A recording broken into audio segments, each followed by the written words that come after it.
Kisah tetap tenang walau diterjang badai.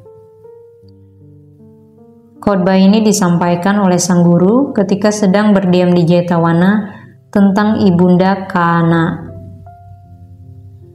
Dahulu kala, Ibunda Kana terpaksa mengirim putri kandungnya pulang ke rumah menantunya dengan tangan kosong. Karena 4 kali ia memberikan kue bakar buatannya kepada 4 orang biku. Dan sesuai dengan aturan latihan moralitas yang digariskan oleh sang guru, suami Kana pun memperistri wanita lain. Ketika Kana mengetahui masalah ini, ia berkata kepada dirinya sendiri, "Para biku ini telah menghancurkan pernikahan saya." Dan sejak saat itu juga ia memaki dan mencerca setiap biku yang dijumpainya. Para biku menjadi tidak berani pergi melewati jalanan tempat ia tinggal. Sang guru mengetahui kejadian tersebut pergi ke sana. Ibunda Kana menyediakan sebuah tempat duduk untuk sang guru dan menghidangkan bubur nasi dan makanan keras untuk beliau. Setelah sang guru selesai bersantap sarapan, beliau bertanya, "Di manakah Kana?" "Bhante, ketika ia melihat Anda, ia menjadi gelisah dan meratap." "Mengapa begitu?" "Bhante, ia telah memaki dan mencerca para biku. Oleh karena itu, ketika ia melihat Anda, ia menjadi gelisah dan kini sedang meratap." Sang guru memerintahkan untuk memanggilnya dan berkata kepadanya, "Kana, mengapa ketika melihat saya, kamu menjadi risau dan bersembunyi meratap?" Kemudian ibunya memberitahukan apa yang telah ia lakukan kepada sang guru. Sang guru berkata kepadanya, "Tetapi, Ibunda Kana, apakah Anda memberikan apa yang diambil oleh para siswa saya atau tidak?" "Saya memberikan apa yang mereka ambil, Bhante." "Jika para siswa saya mendatangi pintu rumah Anda ketika sedang berpindah patah dan menerima derma yang Anda berikan kepada mereka, lantas kesalahan apa yang dilakukan oleh para siswa saya?" "Para biku yang dimuliakan itu tidak bersalah, Bhante. Ia sendirilah yang patut disalahkan." Menghadap ke arah Kana, sang guru berkata, "Kana, saya mengetahui bahwa para siswa saya mendatangi pintu rumahmu ketika mereka sedang berpindah patah, dan ibumu memberikan beberapa potong kue kepada mereka. Kesalahan apa yang dilakukan oleh para siswa saya?" "Para biku yang dimuliakan itu tidak bersalah, Bhante. Ia sendirilah yang patut disalahkan." Kemudian Kana memberikan penghormatan kepada sang guru dan meminta maaf kepada beliau.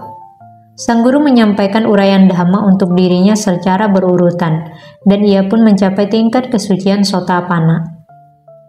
Sang guru kemudian bangkit dari duduknya dan pergi menuju wihara. Dalam perjalanan menuju wihara, beliau melewati halaman istana. Raja melihat beliau dan berkata kepada salah seorang penasehatnya, "Apakah itu adalah sang guru?" "Ya, Paduka." Maka raja mengutus penasehatnya keluar dengan berkata kepadanya, "Pergi, beritahukan sang guru bahwa saya sendiri sedang dalam perjalanan untuk memberikan penghormatan kepada beliau." Ketika sang guru sedang berdiri di halaman istana, raja menghampiri beliau dan berkata, "Bhante, kemanakah perginya Anda?" "Saya telah pergi ke rumah Ibunda Kana, Paduka." "Mengapa Anda pergi ke sana, Bhante?" "Saya diberitahukan bahwa Kana memaki para biku. Oleh sebab itulah saya pergi ke sana." "Apakah Anda membuatnya berhenti memaki, Bhante?" "Ya, Paduka. Ia telah berhenti memaki dan telah menjadi pemilik dari kekayaan yang melebihi kekayaan duniawi." "Baiklah, Bhante. Anda telah membuat dirinya menjadi pemilik dari kekayaan yang melebihi kekayaan duniawi. Saya akan membuat dirinya menjadi pemilik dari kekayaan duniawi ini." Maka raja memberikan penghormatan kepada sang guru, pulang kembali ke istananya, mengutus sebuah tandu besar untuk Kana, menghiasi dirinya dengan segala perhiasan, membuatnya menjadi seperti putri sulungnya, dan menyerukan, "Barang siapa yang mampu menyokong kebutuhan putri saya, maka ia akan mendapatkan dirinya." Seorang bangsawan yang terkait dengan segala hal menjawab, "Paduka, saya sanggup untuk menyokong kebutuhan putri raja." Setelah berkata demikian, ia membawanya pulang ke rumahnya, memberinya segala kekuasaan bangsawan dan kekayaan, serta berkata kepadanya, "Lakukanlah kebajikan sesuka hatimu." Sejak saat itu, setelah menempatkan 4 orang pengawal di keempat pintu, Kana menyediakan kebutuhan semua biku dan bikuni yang didatangi rumahnya. Ia mencari lebih banyak lagi biku, tetapi tidak menemukan mereka. Makanan yang berlimpah, baik keras maupun cair, telah disiapkan di dalam rumah Kana dan mengalir melewati pintunya seperti banjir bandang. Para biku memulai pembicaraan di dalam balai kebenaran. Dulunya, para biku, 4 biku Thera yang sangat tua, menyengsarakan Kana. Meskipun dibuat sengsara, Kana tetap menerima berkah keyakinan dari tangan sang guru. Sang guru kembali membuka pintu rumahnya, didatangi oleh para biku. Kini, ia tidak dapat menemukan biku dan bikuni sebanyak yang ia ingin layani. Oh, betapa luar biasanya kekuatan dari para Buddha. Sang guru masuk ke dalam dan bertanya kepada mereka, "Para biku, apa yang menjadi topik pembicaraan kalian ketika sedang duduk berkumpul di dalam sini?" Mereka pun memberitahukannya kepada beliau. Beliau menjawab, "Para biku, bukan hanya kali ini keempat biku Thera yang sangat tua itu menyengsarakan Kana. Hal serupa juga terjadi pada masa lampau. Bukan hanya kali ini saja telah membujuk Kana untuk mematuhi perkataan saya. Saya juga melakukan hal yang sama pada masa lampau." Para biku ingin mendengarkan lebih banyak tentang permasalahan tersebut, maka atas permintaan mereka, sang guru menceritakan kisah Babu Jataka seperti berikut.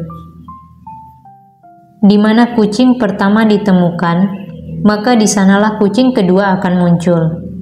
Dan begitu pula dengan kucing ketiga dan kucing keempat. Inilah lubang yang dicari oleh kucing-kucing. Setelah menceritakan kisah kelahiran lampau dengan mendetail, sang guru mempertautkan kelahiran tersebut sebagai berikut.